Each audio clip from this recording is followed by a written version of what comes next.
ആർദ്ര സ്നേഹത്തിന്റെ ദൈവിക ഭാവങ്ങളെ വർണ്ണിക്കുന്നതിൽ യോഹന്നാന്റെ സുവിശേഷം മുൻപന്തിയിൽ നിൽക്കുന്നുണ്ട്.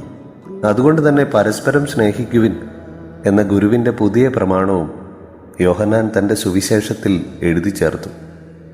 സ്നേഹം പൂർണ്ണമാകുന്ന കാൽവരി ബലികൾ എൻ്റെ ജീവിതത്തിലൂടെയും നിറവേറട്ടെ.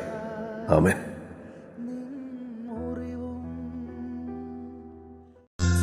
നിത്യപിതാവേ, ഞങ്ങളുടെയും പാലിന്റെയും പാപങ്ങൾ പരിഹാരം ചെയ്തിടുവാനായി അണയുന്നു നിൻ പ്രിയമക്കൾ.